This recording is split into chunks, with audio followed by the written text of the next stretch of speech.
AI যে software engineering এর লোকজনকে রিপ্লেস করবে এটা নিয়ে তো কোনো সন্দেহ নেই, কিন্তু কোশ্চেন হচ্ছে এটা যে কজনকে রিপ্লেস করবে। 10 জনের মধ্যে একজনকে, দুজনকে, অর্থাৎ 1% না 2% না 30% না 50% না 90% না 95%।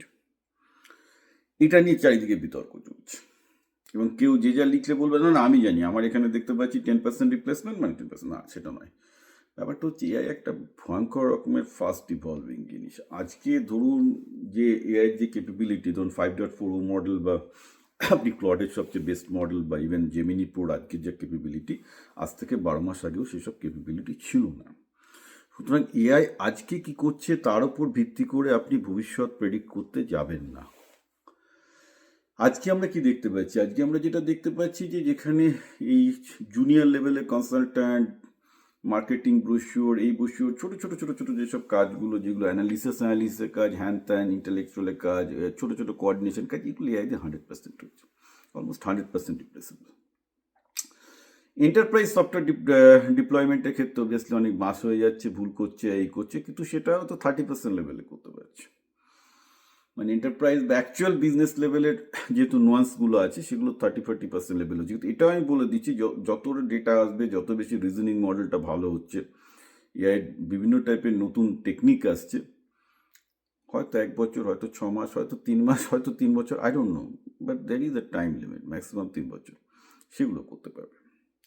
তো আজকে যদি আপনি দেখেন যে আপনার কাজের জায়গায় 30% লোককে এআই রিপ্লেস করছে, ডাজন্ট মিন যে কালকে ওটা 30% করবে, কালকে ওটা 80-90% হবে না, তার কোনো গ্যারান্টি কেউ দিতে পারছে না।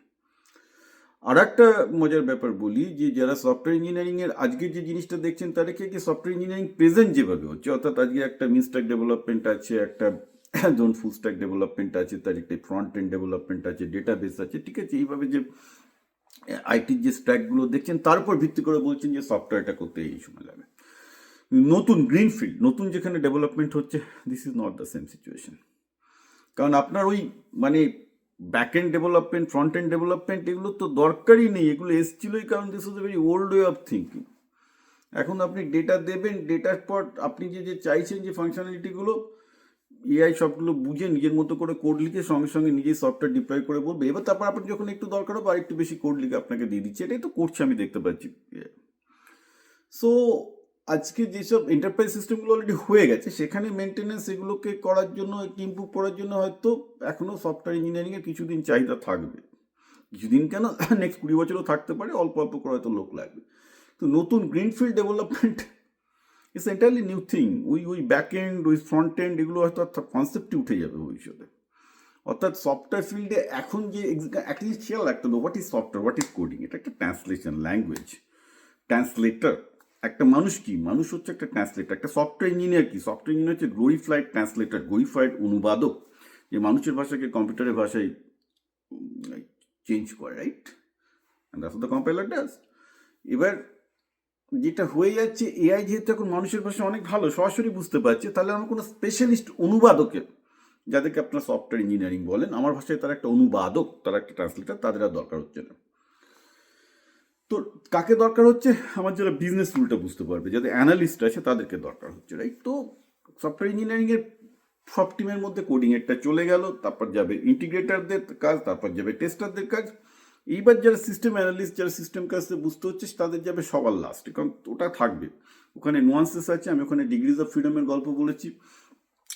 ডিগ্রিজ অফ ফ্রিডমটা কী জিনিস, কেন আপনার জব সেফ না আনসেফ এআই যুগে, সেটা বোঝার জন্য আমার ইউটিউব চ্যানেল বিপ্লব পাল 2000 আগের ভিডিওগুলো ফলো করুন, যে ডিগ্রিজ অফ ফ্রিডমের উপর নির্ভর করে প্রায় 5খানা ভিডিও আছে, কি করে আপনি বুঝতে পারবেন আপনার জব এআই খাবে কি খাবে না।